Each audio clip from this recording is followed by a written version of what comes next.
Hey guys, Sean here and welcome to the F1 Word. So Valtteri Bottas has had what I think is fair to call a strong start to the 2018 season, and had the luck fallen his way, he could very well have been leading the Drivers' World Championship. However, despite this, the Finn still appears to be massively underrated by so many people and doesn't seem to get the credit he deserves.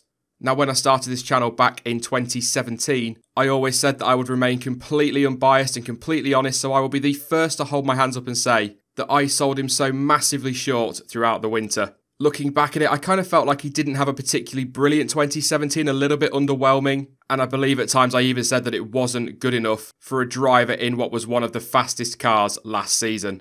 However, when I decided to do this video, I went back and watched some race highlights, went over all the statistics for last season, and I was wrong to sell him so short because his 2017 season was actually quite impressive. No, he didn't win the World Championship and he wasn't really on the pace of his teammate over the course of the season, but considering the way he joined Mercedes and how late it was, I mean, not late in the sense of, say, the timing of the Williams announcement this year or how Manor and Caterham and co used to go about it, but for one of the top teams not to have their driver lineup announced by the end of the year is actually quite rare. So not hugely late, but it was definitely a late appointment, so he did miss out on some preparation for that season. And let's not forget, whatever your opinion of Nico Rosberg is, whether you think he deserved the title in 2016 or not, that's completely open to individual interpretation and opinion. The fact of the matter is, he was the world champion and they are huge boots to fill. But on his debut for Mercedes, he did grab third place in Australia and then did the same again a couple of races later in Bahrain. Yes, okay, you could argue that he's in one of the fastest cars, so he should be scoring podiums, but it was early in his Mercedes career, he's still settling into the team, and let's not forget as well that Ferrari were hugely resurgent last season, so that was another obstacle for him to overcome. He grabbed victory in only his fourth race for the team, and he picked up two more before the end of the season, and that's inclusive of the 13 podiums that he picked up over the course of the year, racking up a total of 305 points on his way to finishing third in the World Championship, only behind Sebastian Vettel and Lewis Hamilton. In fact, he ended the season just 58 points off his title-winning teammate and just 12 points behind Sebastian Vettel, and on top of that finished a full 100 points clear of the second Ferrari of Kimi Raikkonen. Of course, yes, Ferrari, they had their reliability issues and there were, let's say, incidents on track which contributed to that, but still, as I've said multiple times this season already, you've got to be there to capitalise on that luck. And to be fair to Bottas, and I guess bringing Nico Rosberg back into the argument for just a second, in 2015, Rosberg finished 59 points behind Lewis Hamilton. Okay, there were some contributing factors in that in terms of reliability, but still it's a stat worth mentioning. And before anybody jumps on me, yes, I know in 2014 Rosberg was 67 points off his teammate, but that was pretty much due to those wonderful double points that we had in Abu Dhabi. Still not entirely sure what Bernie Ecclestone was on with that one. So coming into the 2018 season, I'd obviously spent the winter talking about how underwhelmed I was by him. I didn't expect much from him. However, he's proved me and so many others wrong yet again. Okay, he had a very poor weekend in Australia, crashed out in Q3 and damaged his gearbox, and that of course gave him a penalty for the race, saw him starting down in 15th. But bearing in mind that the track itself isn't great for overtaking and the Mercedes, as we know, isn't particularly brilliant at following other cars, to recover to 8th is actually a pretty good turnaround. Moving on to Bahrain, I'm probably going to get some stick for this. Yes, I'm mentioning it again, but he should have been more aggressive in Bahrain and he would have taken victory. I'm still adamant about that. And then when you look at the safety car in China and the puncture in Baku, they are two more races he most likely would have won.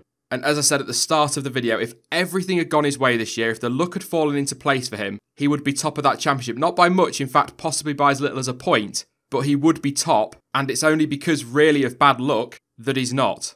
As it is though, he's got 40 points on the board, he's fourth in the World Championship and 30 off his teammate.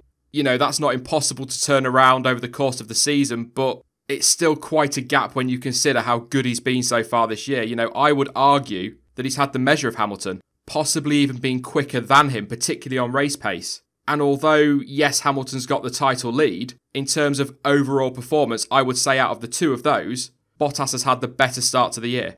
Before I jump onto my opinions of Valtteri Bottas then, one question that we get asked quite often on live streams, and I often see asked on some of the Sky coverage as well, is can Bottas win the title this year? Well, first off on that, yes, of course he can. He's got one of the quickest cars on the grid. Yeah, okay, Ferrari probably have the edge in terms of pace, but he's already shown that on his day he can compete with those Ferraris. Like I said a moment ago, 30 points is quite a big deficit, but that's not a big deficit to turn around. A long way to go this season. The problem he's got is that Lewis Hamilton will get his act together. I'm not going to say that he's going to dominate the Finn, but he will find his groove again, and Vettel, of course, will also continue to improve. And my gut feeling is that the title is still between those two. However, if we keep getting these unpredictable races, eventually the luck that's gone against him so far will fall Bottas's way, so he can absolutely not be written off in terms of a title challenge at this point. But like I said, I still feel the title race will be between Vettel and Hamilton. I have been harsh on Valtteri Bottas over the winter and very unfair based on how his 2017 actually went and how he's gone so far in 2018. But contrary to what people may believe, I actually do like Valtteri Bottas and do highly rate him as a driver. We saw at Williams, he's a very good driver. He is quick. He is able to deliver consistent results. He's also a very nice guy as well.